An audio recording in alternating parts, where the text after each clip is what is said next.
tratar do assunto, porque nós vamos conversar com o analista de sistemas, é o Dânio Barros, que é advogado também, conhece muito bem essa área tecnológica. Doutor Dânio, obrigado pela participação, é um prazer ter o senhor aqui no estúdio e obrigado pela aceitação do convite.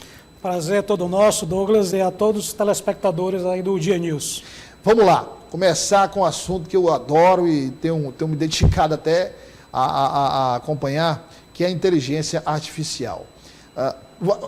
Vamos partir, doutor Dânio, do começo. Só uma definição rápida, assim, bem didática. O que é inteligência artificial? Bem, muitas pessoas fazem um comparativo da inteligência artificial com a inteligência natural, a inteligência humana. Né? Tem um fundo de verdade nisso tudo. Né? Afinal de contas, nós somos considerados inteligentes quando nós conseguimos começar a formular determinadas ideias. E nós só fazemos isso quando nós obtemos conhecimento. Então, a inteligência artificial é da mesma forma. Você tem que ter um grande volume de dados armazenados para, a partir desses dados que estão lá armazenados, o computador, através de um algoritmo específico para aquela atividade, ir buscar as informações e, a partir delas, formular soluções para determinados problemas que lhes são apresentados. Não é algo que brota como água brota da terra. Exatamente, não é algo que brota do nada, né? Tem que ter toda uma base científica por trás disso, né?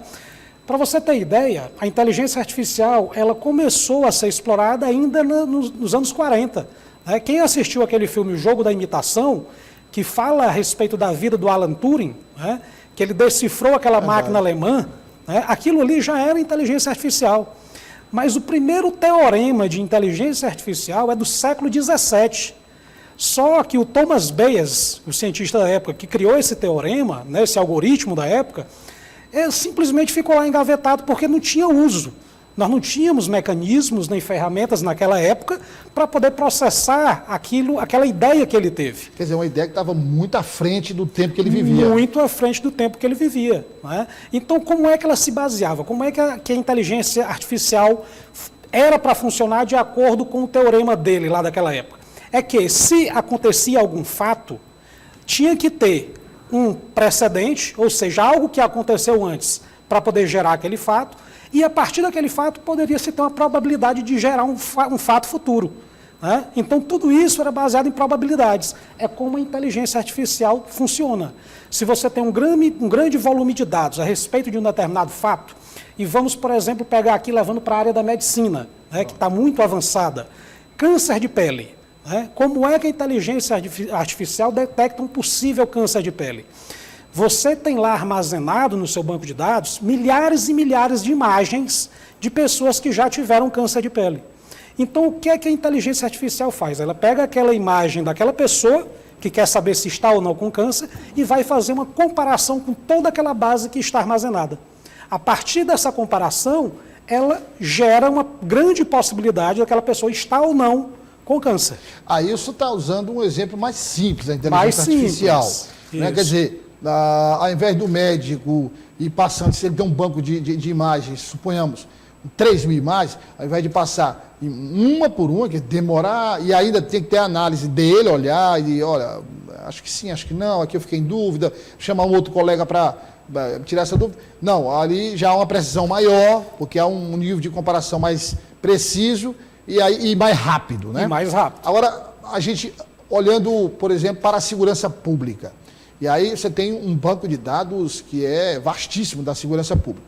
Você tem número de assaltos, você tem uma subdivisão dos assaltos, celulares, carros, motos, você tem tráfico de drogas, onde ocorrem as prisões por tráfico de drogas, onde a polícia mais apreende veículos tentando atravessar a droga pelo Piauí, quais as estradas federais, as estradas estaduais, não é? Por exemplo, qual o nível de precisão das operações policiais, não é?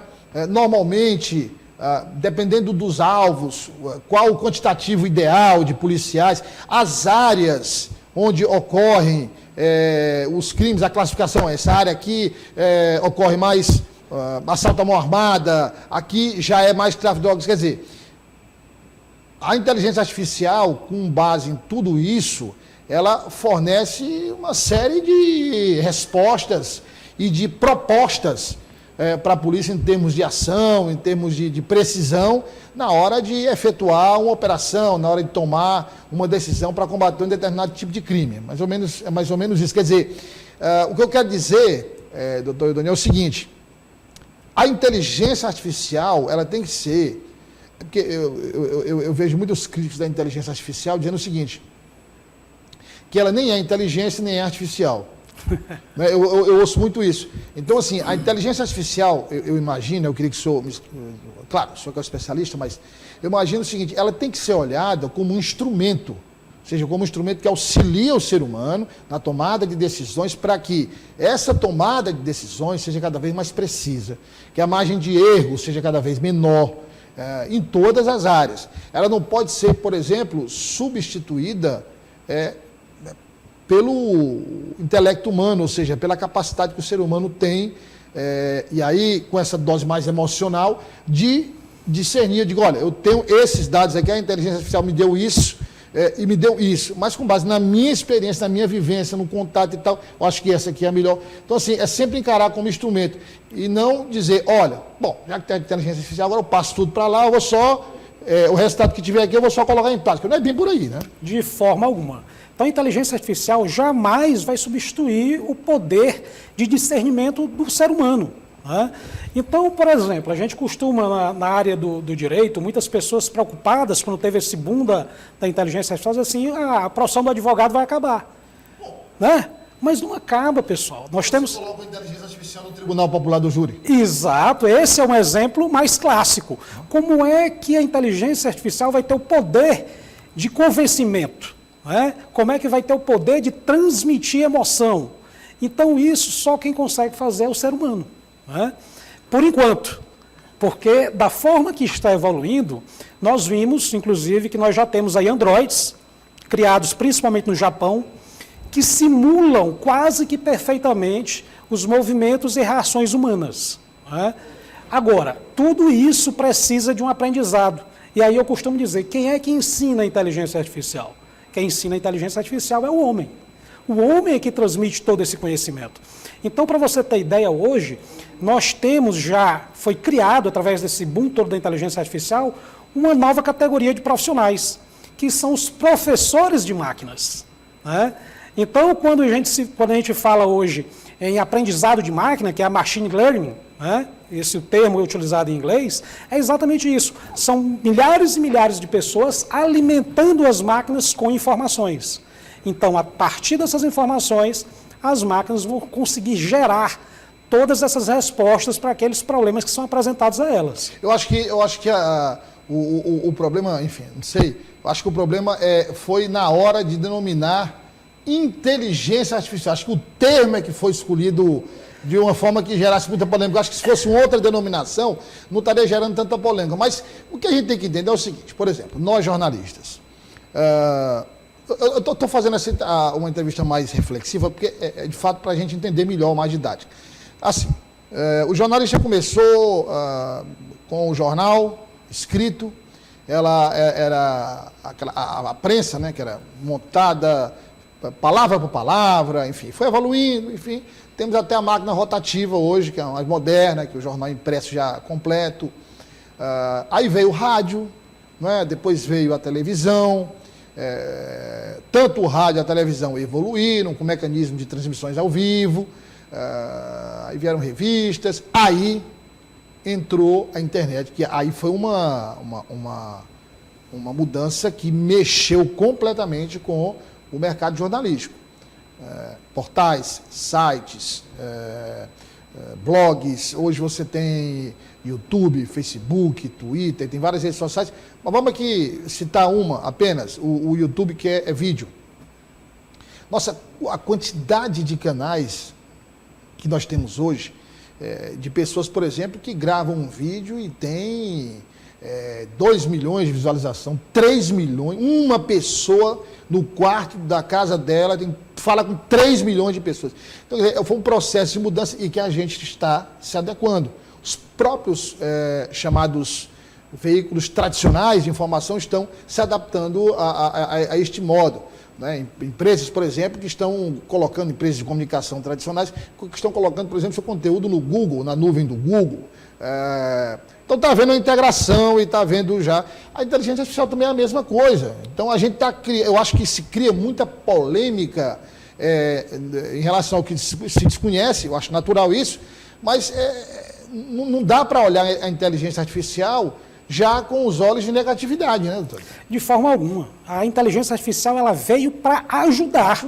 Então eu costumo dizer para os colegas, né, e para todo e qualquer profissional, que aquela pessoa que não souber utilizar a inteligência artificial, aí sim ela vai estar fora do mercado de trabalho. Vai entrar lá no grupo do analfabeto funcional. Né? Do analfabeto funcional. Né? Então aquela historinha do letramento digital, com a inteligência artificial, muitas pessoas pensam assim, eu não preciso mais aprender tanto. Pelo contrário. Você tem que aprender mais ainda, porque a inteligência artificial ela não é um canal só que vai disponibilizar uma ferramenta só de aprendizado. Pelo contrário, nós temos hoje várias e várias ferramentas. Nós temos ferramenta artificial, como o ChatGPT, que gera textos, né, que te respondem a determinados problemas que você coloca lá para ele. Nós temos inteligência artificial que gera imagens automaticamente. E nós temos inteligência artificial que gera áudios. Né?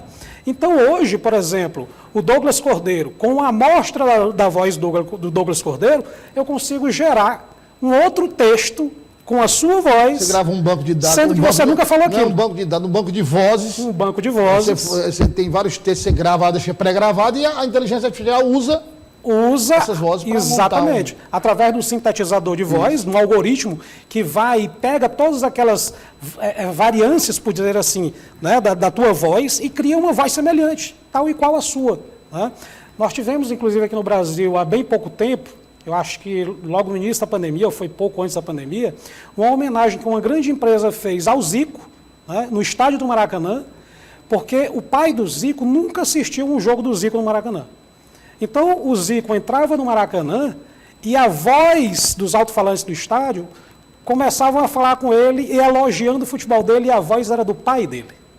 Sendo que o pai dele nunca assistiu a um jogo dele no Maracanã e nunca tinha pronunciado aquelas palavras.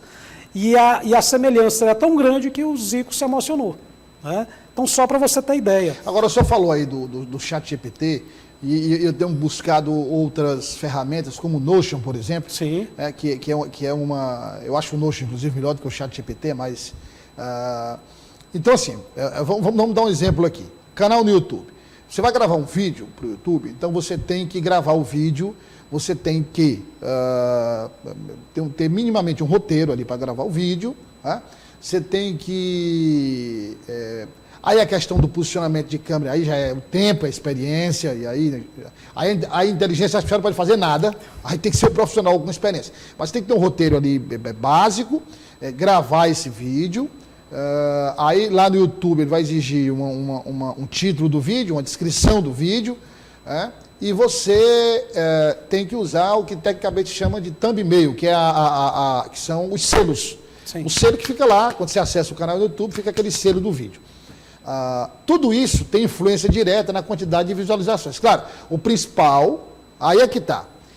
De tudo que se mudou, aí eu estou falando do jornalismo, de tudo que se mudou no jornalismo, a credibilidade e o conteúdo continuam sendo os pontos principais para você seguir em frente na carreira. Aí nós temos todos esses mecanismos auxiliares. Pois bem, voltando à questão do YouTube, influencia a imagem que está lá, influencia o título. O título está lá.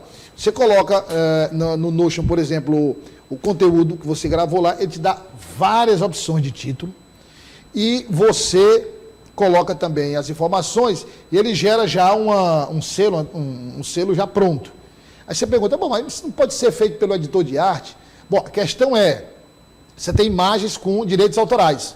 De repente, se você busca uma imagem daquela, imaginando que ela é uma imagem sem direito autoral e seu vídeo não é monetizado, você pode ser, inclusive, punido pelo YouTube. Quando a inteligência artificial gera aquele selo, ela gera com a garantia de que todas aquelas imagens não têm direito autoral. É uma ferramenta, doutor Leandro. Quer dizer, não é nada que substitua a questão, não, porque o roteiro você criou, foi você que gravou, o seu desempenho no vídeo, tudo. Ali você tem só a inteligência artificial auxiliando em outros aspectos menores. Exatamente. Então, as pessoas, mesmo aqueles críticos que dizem que não concordam com o nome inteligência artificial, mas se não tivesse esse nome, que nome teria? Não é? Seria o quê? Né? Seria o quê, afinal de contas? Porque eu concordo com o uso do nome inteligência artificial. Né? Porque a partir do momento que você, independente da pessoa imaginar, mas não é um cérebro, olha, a inteligência artificial foi baseada no estudo do cérebro humano. Da mesma forma que o nosso cérebro é composto de neurônios, nós chamamos de neurônios artificiais aquilo que compõe a inteligência artificial. Quer dizer o seguinte, por exemplo, voltando aqui à questão do roteiro, eu lembrei, que é assim, o João Magalhães vai gravar um vídeo sobre os pré-candidatos a prefeito de Teresina. Aí o João Magalhães vai lá no Notion e coloca lá, sugestões para um vídeo falando sobre o perfil dos pré-candidatos a prefeito de Teresina. Ele vai dar as sugestões. Depois o João diz o seguinte, me mostre um roteiro para a gravação do vídeo com base nessas informações. Ele vai dar um roteiro. Pronto, parou ali. O João vai ter que pesquisar, vai ter que ir lá, construir esse roteiro com o conhecimento dele, porque a inteligência artificial, por exemplo, não deve ter muitos dados sobre o pré-candidato Fábio Novo, não deve ter muitos dados sobre o pré-candidato Paulo Márcio. Então, quer dizer, se tem, não são suficientes, eu tenho certeza. É o João, com a experiência dele, que vai construir, digamos, aquele conteúdo básico, a armadura da inteligência artificial. Quem está dentro dela é que é o importante. Então tem que ter essa consciência. Exatamente. O João teria que treinar a máquina. Treinar a máquina. Se o João não treina bem a máquina não vai ser útil para ele. Exatamente. Então a máquina tem que ser bem treinada. Então ela tem que ter as informações corretas, né, e um volume de informações considerável para poder, a partir dessas informações, gerar uma análise provável de uma situação política. O índice de acerto, voltando para a questão da medicina, o índice de acerto em cirurgias, em diagnóstico por imagem, na telemedicina, na questão da consulta à distância, até do auxílio às cirurgias feitas à distância, isso é uma mudança muito radical e muito positiva. Muito radical e muito positiva. Para você ter ideia, a cidade de Piripiri, né, a 160 quilômetros daqui da capital, implementou já lá a telemedicina, e para você ter ideia, em 3 meses de uso da telemedicina na cidade de Piripiri, zerou as filas de consultas médicas. Então, Piripiri hoje é a cidade que está melhor atendendo a população em termos de medicina com o uso da inteligência artificial, da telemedicina. Um dos pontos interessantes que eu achei foi o seguinte, um determinado paciente de Piripiri, vou dar um exemplo de Piripiri, só falou Piripiri, ele teve no Hospital Regional Chagas Rodrigues, foi lá umas 2 ou 3 vezes, enfim, uma vez por um problema, outra vez por outro problema, na terceira vez pelo mesmo problema. Daí ele veio em Teresina, foi em uma clínica. Depois ele veio em outra oportunidade, foi atendido em um UBS. E digamos que esse seja histórico, o prontuário, digamos, do paciente.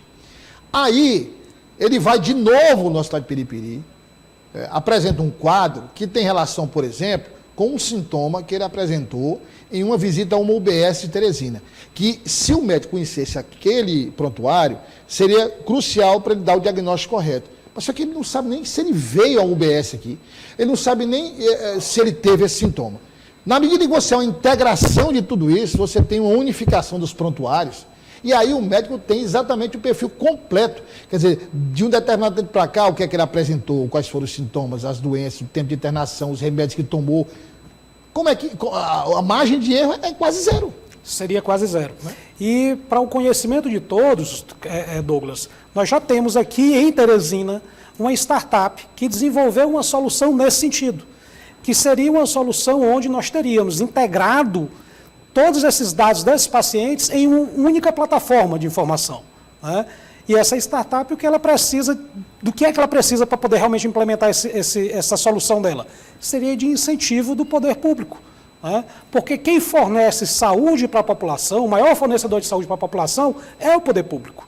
E o que está acontecendo é que algumas empresas privadas estão tomando conhecimento dessa solução, Então, estão trazendo, né, normal, para eles. Mas, assim, a população mais carente do nosso Estado, e por que não dizer do Brasil, quem atende é o poder público. Né? Então, o poder público tem que estar inserido nesse contexto de encontrar essas soluções para fornecer à população. Vamos considerar a região amazônica, por exemplo, que é uma região você tem uma dificuldade enorme de deslocamento, de acesso a médicos, de acesso a medicamentos, a postos de saúde. Então, você pode, por exemplo, ter um hospital numa determinada área de referência, porque hoje não adianta você construir um hospital de referência, porque quer dizer, o deslocamento de médicos é muito complexo. Você poderia ter um hospital de referência, num determinado ponto, que fosse comum ali a várias comunidades, médicos que fossem com uma determinada periodicidade, e os casos mais complexos, você poderia interagir com médicos em qualquer lugar do Brasil e dar soluções mais rápidas e mais precisas. Eu fico pensando em inteligência artificial, até do ponto de vista de economia dos recursos públicos. Saber exatamente a quantidade, onde deve ser aplicado, o lugar certo. Quer dizer, é um instrumento de múltiplas funções. Mas, com certeza. Para você ter ideia, nós estamos trabalhando agora num projeto, né, através da Secretaria de Administração do Estado, onde nós estamos provendo para os servidores públicos, eu espero que bem logo, né, logo mais a gente já consiga disponibilizar isso para eles, que é a chamada perícia médica à distância. Para você ter ideia, hoje, um servidor público do Estado, lá de Corrente, que precise realizar uma perícia, ou para receber um auxílio ou uma pensão, ele é obrigado a se deslocar para Teresina, porque só na capital tem a junta médica de peritos. Quase 1.000 quilômetros. Quase 1.000 quilômetros para realizar uma perícia. Né? Então, nós estamos trabalhando nesse projeto, utilizando a telemedicina, para disponibilizar isso em todos os grandes polos do interior desse Estado. Agora, aquelas pessoas que olham para a inteligência artificial e só enxergam um lado negativo, aí é uma outra questão.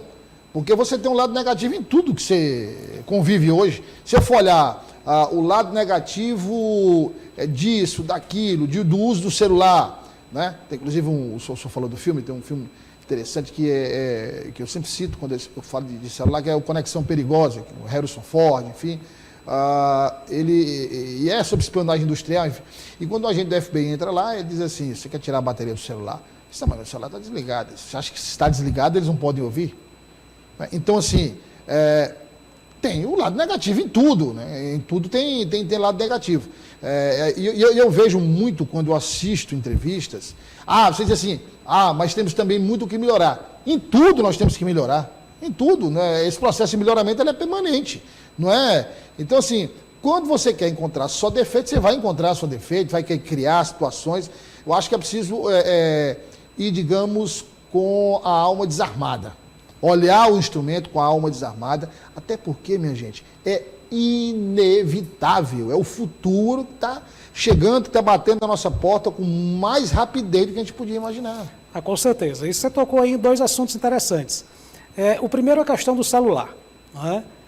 Você falou que a pessoa estava exigindo que a outra tirasse a bateria. Hoje, as pessoas já exigem que você deixe o celular na portaria de determinados eventos, determinadas festas. Por quê? Não pode nem entrar. Porque você não consegue nem retirar a bateria mais hoje dos celulares. Não consegue, exatamente. As baterias são blindadas. Né?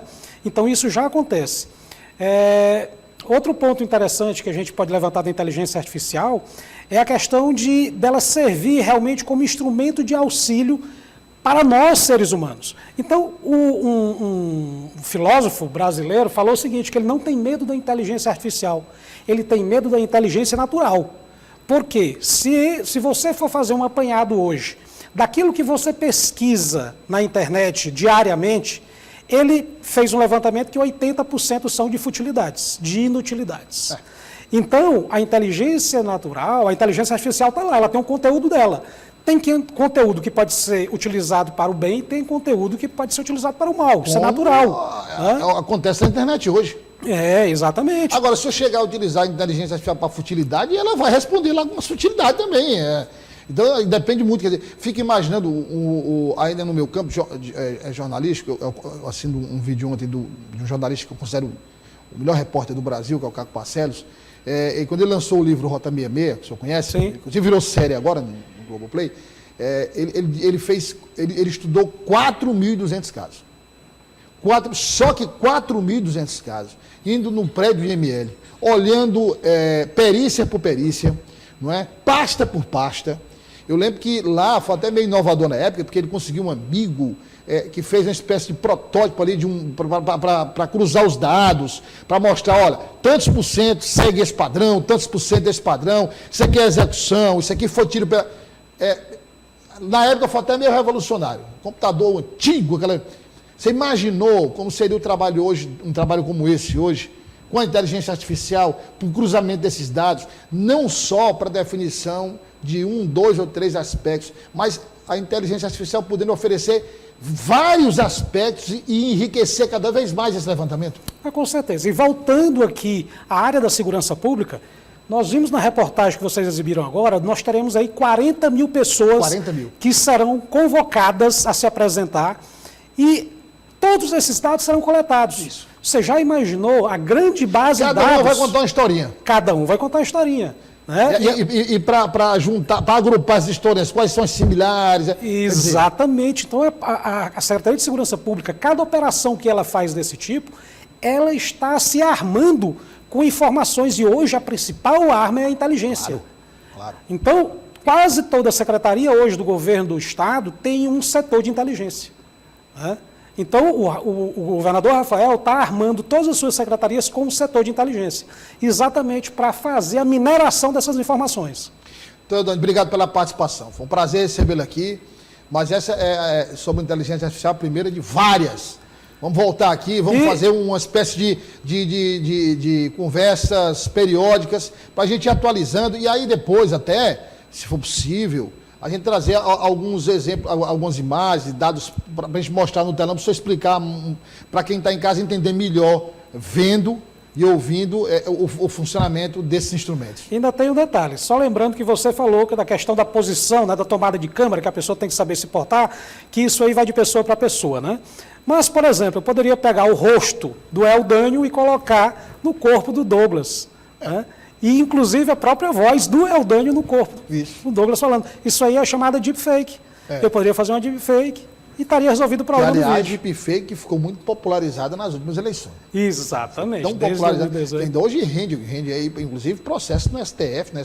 Inclusive, rende uma próxima discussão. Rende uma próxima discussão no TSE também. Obrigado. Foi ótimo a conversa. Eu que agradeço, certo? Estamos sempre à disposição. Dá para a gente ficar conversando aí até amanhã sobre inteligência artificial, sobre vários aspectos aí, porque são muitas questões. Agora, o doutor Eldânio disse o seguinte, preste atenção, a inteligência artificial não é tipo uma luva que você passa no local, compra, simplesmente coloca na mão e ela... Não, você tem que estudar, você tem que se preparar para poder manusear, utilizar aquele instrumento. Porque de nada adianta, voltando a falar no Notion, de nada adianta o jornalista